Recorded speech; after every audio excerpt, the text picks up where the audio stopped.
Hi dear students, welcome to a new session of Color Cube. We are continuing with chapter 5, Separation of Solids. In this session we are going to discuss on filtration. What is filtration? Can you tell me one example for filtration from daily life? Everybody might have made a tea at home. After making tea, what you will do? You will take a strainer and pour the tea into the strainer to separate it from the tea powder. Actually, the process is called filtration. Filtration we are commonly using in our homes, but we don't know actually what is the process name. This process of separating tea powder from the liquid or from the tea is called filtration. Now let us define filtration. Filtration is the process by which an insoluble solid is separated from a liquid by passing the mixture to a filtering device is called filtration. Let us compare it with the daily life examples. Filtration is a process by which an insoluble solid is separated from a liquid. Which is the insoluble solid here? The insoluble solid which we took was tea powder from a liquid. We already made the tea, no? That liquid is tea, and from the tea we are going to separate that tea powder which is insoluble. How we are separating it? By passing the mixture through a filtering device. What is the filtering device which we used here? Strainer. That process, this whole process is called filtration. Filtration is the process by which an insoluble solid is separated from a liquid by passing the mixture through a filtering device is called filtration. Now, let us do an experiment on filtration. Here we are going to convert a muddy water to a clear water. Are you ready? For that, what are the equipments required?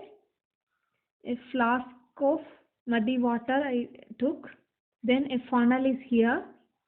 Then a beaker to collect the clear water. And here there is a rod to pour this water slowly. And the filtering device, or as a filtering device, you are going to take filter paper. Take a filter paper, cut in the shape of a circle and make it a cone so that we can place it properly in this funnel. Here I kept the filter paper inside this funnel. Now slowly pour this muddy water into this funnel using this rod. Slowly pour it. Now you can see only clear water will be coming out through this funnel. Where is that mud? That mud will be settled here because mud will be collected here because this filter paper is having very minute pores which only allows the liquid to pass through it. It won't allow even tiny particles to go through it. This filter paper will filter out only water. All the other solid dust particles will be collected in this filter paper. If we pour this muddy water into this funnel through the filter paper, we can see the color of the filter paper changes. It becomes dirt, and pure and clean water can be collected here. This collected water is called filtrate. Thus, we converted a muddy water to clear water. This process is called the filtration.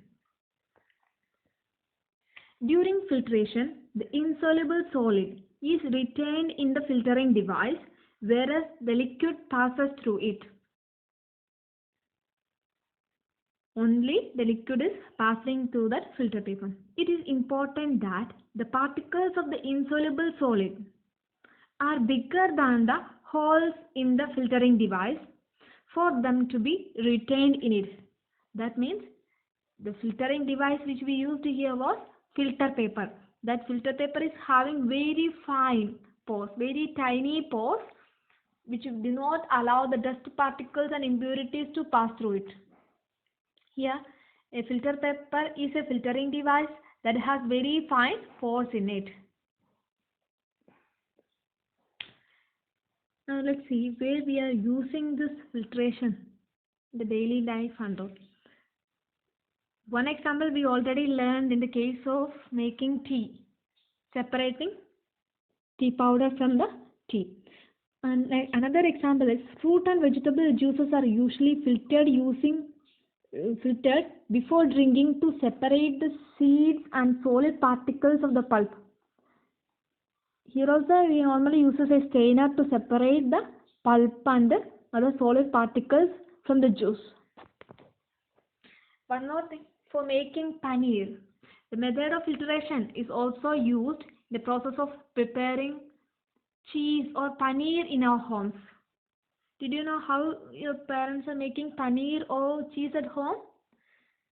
Into the boiling milk. They will put juices of lemon. When these juices of lemon are put, now the milk changes to liquid and a white or cream colored solid. When that lemon juice is poured into it, that milk changes into liquid and a white colored or cream colored solid. After that, they are separated using a strainer. And this white colored portion is the changes to paneer and the liquid is thrown away. Thank you.